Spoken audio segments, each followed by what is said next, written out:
Alright, I'm going to try to make a video on how to further friendly your quail. In cages it's kind of hard. They get cage aggressive and all that other jazz. And sometimes they'll walk up to you in the cage, and sometimes you can have them out. But how I make my quail a little more friendly to people is I come out here and I sit with them and I talk with them. And I call them pretty birds and pretty boys. I give them names, and some of them know their names, like Patches over here. Huh, Patches? Yeah, and they're already pecking at them. Alright. Scoot over. Okay. This one down here is, well, you can't see her. That's the infamous fauna. The floor is around here somewhere, a twin. And I tried giving them boonworms, which are basically soldier fly larvae. But as being the dry form, it's too big for their faces. So they would prefer the mealworms, because even though they're longer, they're not as fat. And I don't have very much left, so. Now these new ones, these guys have always been mealworms. Sorry for the darkness, it's like cloudy day, raining, but it's still a nice day. I'm just gonna go ahead and just give them the dust on that one. Just like that. My pretty girl. And then the patient ones will wait patiently, although I don't think Speckles is waiting for worms. I think he might be waiting for another kind of entertainment. Sorry, SW. That's his wife. Speckles' wife is her name. I closed her head in the door twice. This is Cowboy. He's not really that friendly, but if I hold my hand out to him. There he goes. And he can eat an entire bag of mealworms by himself. So all these little guys are basically already tame. And we got these little fellows who are getting there. We got some outgoing little fellows right here. And then I got one super outgoing fellow who will sit in my lap, wherever she's at. If I do this, maybe not. Anyways, that's a big step for him. There's the new baby pheasant. Horrible light. And then I just had to transfer one of my females from out back because she was getting beat up. I guess we go inside and see who's in there. Who wants it? Yeah, little babies. There's the new pheasant. Come here. Come here. See? Come on. Yeah, he runs. See, he's like, oh wait, there's tasty stuff out here. And it's better when the birds realize that there's food when there's more than one bird.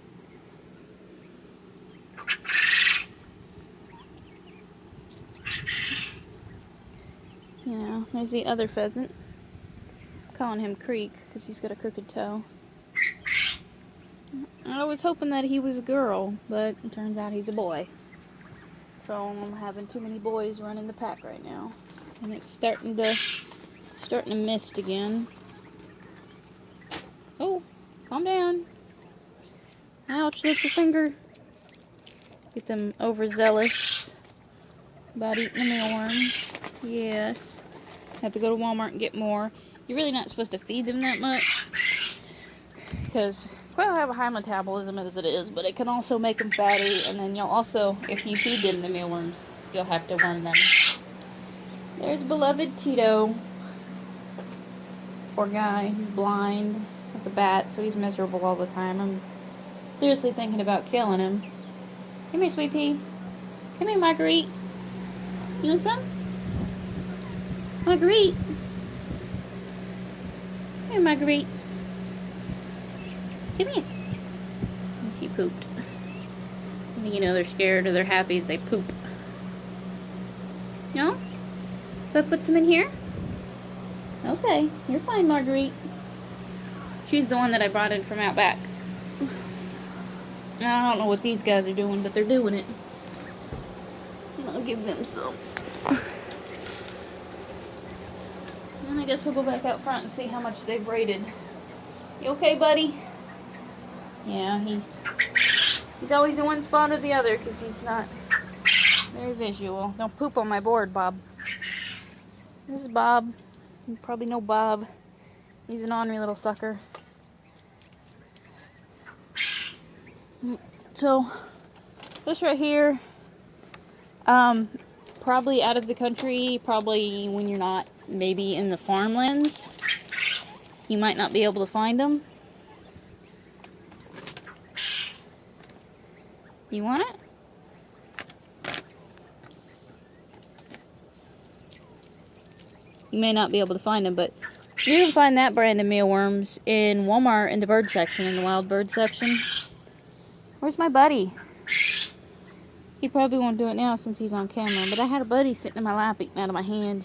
One of the little ones.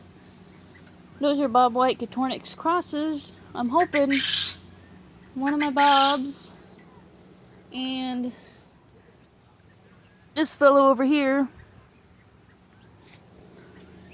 right there, Ham, yeah, crossed with one of my Bob Whites, and either one or all of them have them in them, because they have white on them and they got the telltale sign of the pinstriping on the fronts of them. So I always thought that when they crossed they'd make like a Tennessee Red, but I guess it was kind of stupid because Tennessee Reds have been around for a long time and they've been bred and made to look like what they look like today, just like any animal. What are you pecking at? Eggs? Just the bag in general? Yeah, let me see that. Oh, I'm sorry. Grabbed Missy on accident. Look at that. Look at that. You don't want that. Oh, the bird. So basically, you want to make them happy. Ladies! Ladies, hey! You're over here fighting for whatever reason. There's Cowboy. He's not that friendly. But if I give him worms, he's friendly. It's like anybody else. You give him a cupcake, and it's like, they'll be your best friend as long as you have cupcakes. Ouch. Watch your face. And then when they get out, he'll come running for mealworms if he gets out. I try to let him out, but now he just takes off running to the wayside. If you just sit around and talk to him, they'll become your best friend. I think the mealworms really make them your best friend. Because this little girl is only my best friend if I have mealworms. There's some nice hanky-panky going on over there with Speckles. Yeah, you get yourself some, Speckles. That's Speckles' wife. You can't really see any of this. I try to turn the lamp on. Probably will cut the video off. Yeah, I'm not gonna do that. So basically, you come in and you talk to your birds.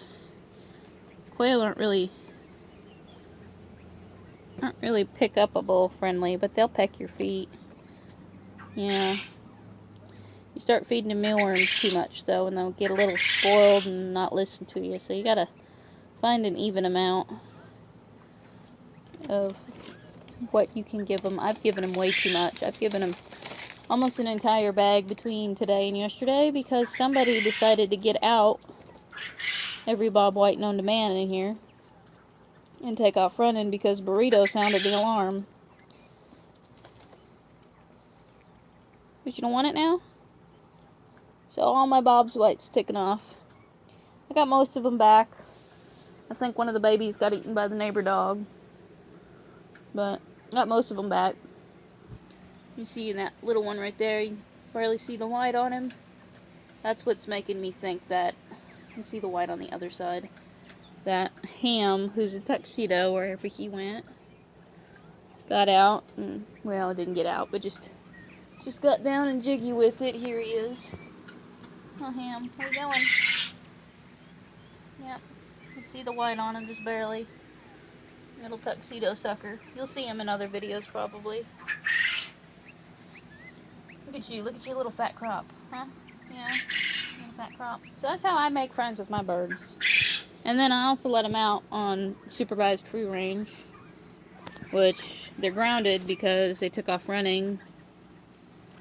So they're all grounded except for the Tornix. And the Tornix had to take off earlier today, but they're not very good at flying like they are if they get up to a certain point. But I can normally catch them before then, when they get off the ground. They can go about 50 foot in the air. Girl, you're making me sad. Yeah. Hey, Biddy. Want some? Nope, he is not ready for the hand. Come here.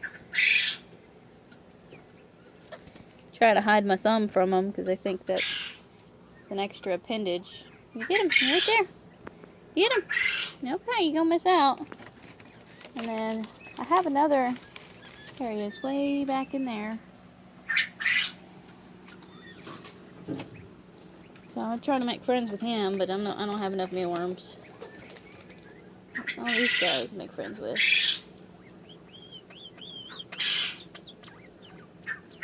All these little babies.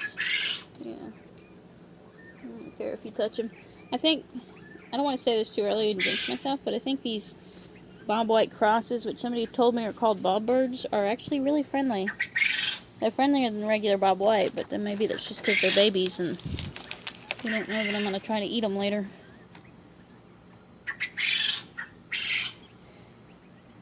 There. Did I just see that, Beanie? And that's how I make friends with my birds.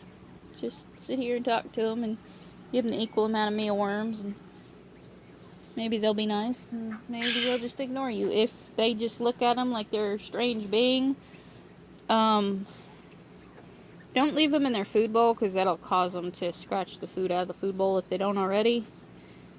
But look at his face. Yes, I don't have any more. No more. No more. They normally make me a liar. Who is doing that? You? You okay? Come here.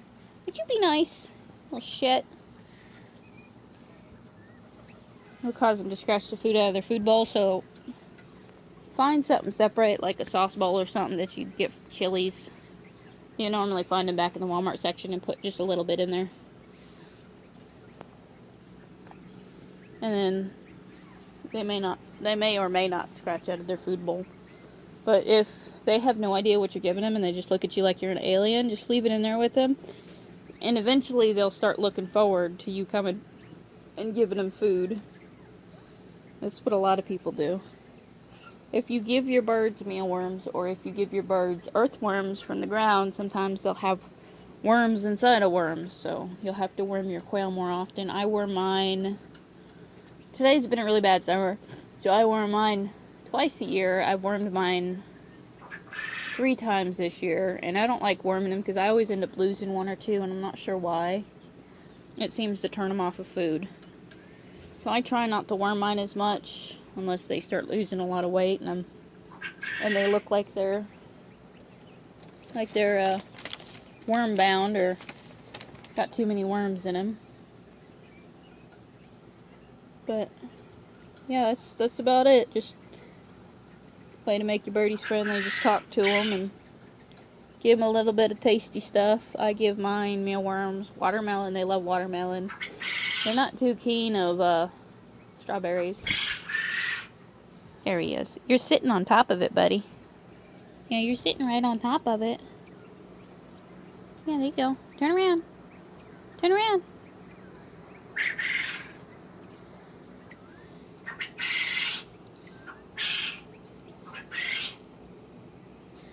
So, yeah, watermelon.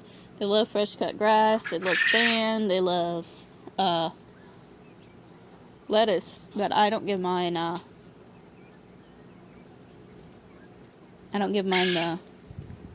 There you go. See? Little ones tend to be a little friendlier. I don't give mine the iceberg lettuce because it tears up your intestines, so they normally get the fancier lettuce. I give them the iceberg when it's on sale in like taco form. You're standing on it, buddy. No, they're not too smart. No, but that's basically how. And some people have trained their quail to do tricks. I had a few trick quail before in the past. But it takes a special quail to do tricks, I've learned. Oh, you missed. Yeah, it takes a special quail to do tricks. So, I had one named Ruby. She's a bob white. She used to win prizes upon prizes. And then I had one named, it's another fawn. I named her, I don't remember her name, but I'll just leave a mess over here. But she would also win prizes. And then I had one named Igor, and he would win prizes. I would take them to shows, like pet shows, costume contests, stuff like that. And they would normally win judge's favorite or best in show or most unusual. And then I had one other prize that they won, and I can't remember what it was, but I got a trophy for it. They just now started crowing. I slaughtered a bunch of them, and I don't know if it was slaughter that caused them to stop crowing or if it was just the plain heat, but as you can hear now, they started crowing again. Yeah, but that's how you make friends, huh? Yeah. I don't have any more. That's all I got. Yeah, you want the dust? Better hurry up, because I'm about to pour it out. Here you go, come get it. Get it, Beebs. Says BB. She'll actually sit on the other quail's face, as you can see what she's doing now. See? She'll just sit on everybody's face and block everybody from getting in. Yeah, babies. Come on, bud, you gotta get in there.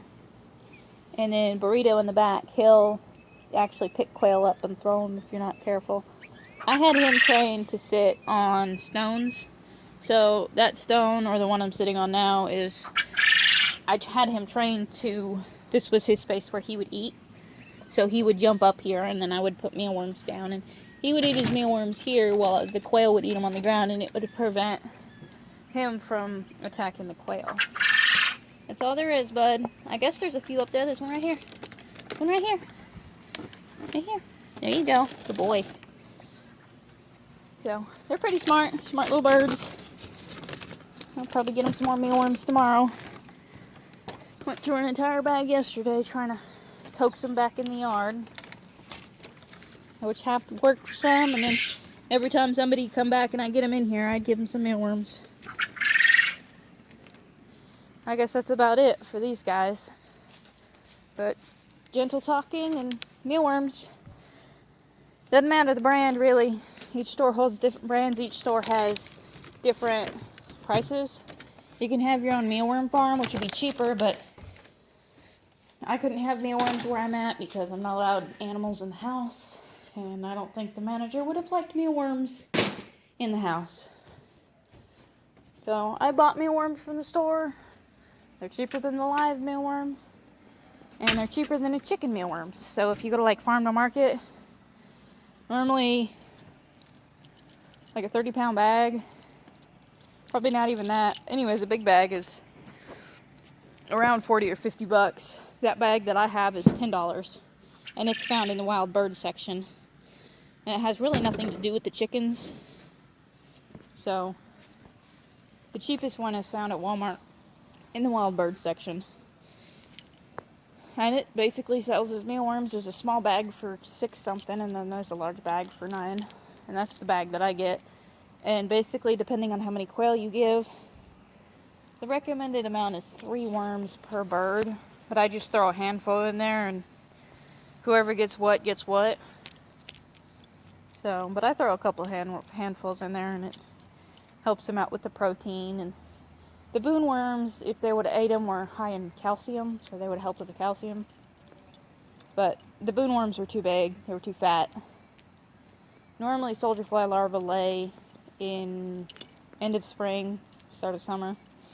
So you'd be able to get them during that time. But as larva form, they can procreate in the poo, but like I said, they can get worms and worms, so you leave a vegetable garden, have a compost pile, you might be able to find them in that. But that's what I give my worms, or give my birds, and then I talk to them and I try to be their friends, which isn't really possible with some quail. And well, that's about it for these guys. I'll make another video sooner or later. Sometimes I forget. I'm not. Hopefully, if we move to a bigger house with more land, I can get them, I want a 100 by 20 foot run. But I kind of want to have it like 2 separate runs so that when they run out of grass in one, I can switch them over to the other. Kind of like horses.